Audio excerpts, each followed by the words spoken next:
Welcome back. You're watching Australian Agenda, and we're going to switch to international affairs and events abroad, and we're joined now by the Lowy Institute's James Brown and from the Defence for Democracy Foundation, Dr. Emanuele Ottolenghi, who's joining us in Australia. Thanks for your company. Thank you. Dr. Ottolenghi, can I start by asking you about Iran? Now, we don't talk enough about this, frankly. We get consumed by domestic politics, but there's a real issue there in relation, hopefully the Iranians are as consumed in their domestic politics. Now, a nuclear Iran, this is your area of expertise. How likely is it, and how much of a threat is it? Iran has spent the last 28 years developing its nuclear program. It has had a few glitches on the road, caused significantly by outside interference being exposed in their covert activities. It's been a very slow motion towards achieving a nuclear weapon, but in the last few years they have made very considerable progress. They have currently the capability to build at least a rudimentary Hiroshima-like weapon, and they're moving forward developing the delivery systems that could, turn this into an arsenal. And are we past the tipping point in that as well, where now even if installations were taken out or so forth, their knowledge is such now that in a sense it's inevitable, or has it not reached that point? Well, the knowledge of a bicycle rider is always there, but if you destroy all the bicycles in the area, he's going to have to walk. So again, we are at a point where the knowledge has been more or less acquired. Although the technology needed to make the leap forward, the last leap forward, is still not quite there yet. So Iran has that capability. It's a matter of time before it reaches the breakout point. It's not there yet, and it is a process that can be significantly reversed either by a political decision or by going after their capability to complete the gap between where we are now and the finish line. And what about their likelihood of using the weapon? Now, I ask this as well in a religious construct. I mean, millenarianism is an element of their religion, which in a sense, from some of the utterings from their leaders, dictates this idea that they may well choose to use it as a sort of end-of-world thesis. Is that something that you think is rhetoric or a real threat? I think that we should take people seriously when they speak, especially people of faith. Do not, express certain concepts just for the sake of it or for rhetorical purposes.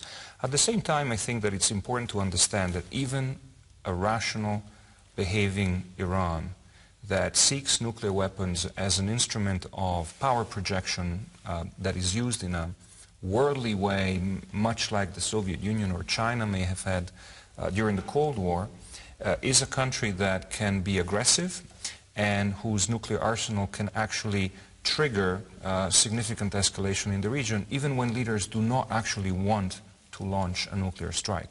The perfect and classic example, of course, is the Cuban Missile Crisis.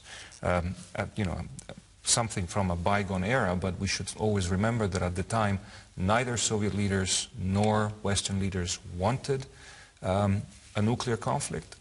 And yet, because of the circumstances and the misunderstandings and the brinkmanship, we almost got to a nuclear war. The potential for that to happen in the Middle East is far higher because you do not have the kind of mechanisms that the two superpowers of the time had to de-escalate such a crisis. What's your judgment about what Israel will do? Do you think that Israel will take military action, and do you think there is a viable military option? The Israelis have taken out two nuclear facilities of enemies in the past, in Iraq in '81 and in Syria in 2007. And both operations were taken at a time when the nuclear program of respectively Iraq and Syria were in a fairly early stage.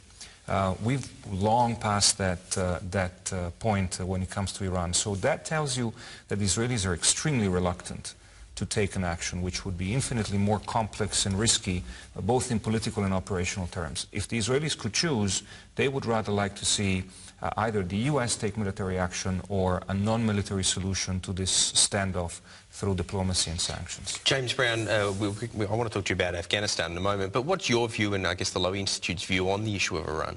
Well, look, we don't have a view as an institute, and I'm not an Iranian expert, but it seems to me that dissuading Iran from possessing nuclear weapons will be very difficult. When you look at their neighbours, they've got Russia to the north, Pakistan, that part of the world. It's always going to be an imperative for them to have nuclear weapons. And like Emanuele said, I think military options are running out. Diplomacy and sanctions are going to be the best solution.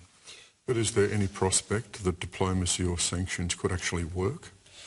I think it's and again, I'm not an expert on this, but I think it's going to be a difficult path because of the rhetoric that's ramped up over the last 6 months. You know, there's a lot of talk now in the US about this being inevitable, and that makes those kind of conversations and compromise much more difficult. Dr. Ottolenghi, what's your view on that? Do you think that sanctions have a chance of working? Well, we haven't had great success in achieving what sanctions intended to accomplish, namely to convince the regime to make a cost and benefit analysis in favor of reaching a compromise. But the sanctions have had, I think, a considerable success in terms of slowing down the programs, because sanctions are not just a political tool to put pressure on the decision maker. They're also an instrument to prevent the Iranians from procuring the kind of technology and raw materials that they needed to make the progress necessary to reach the point of building a nuclear weapon. I think sanctions have been successful in that, and sanctions are now, for the first time, really putting an enormous amount of hardship and pressure on the economy, which the Iranians so far were able to, fairly successfully withstand.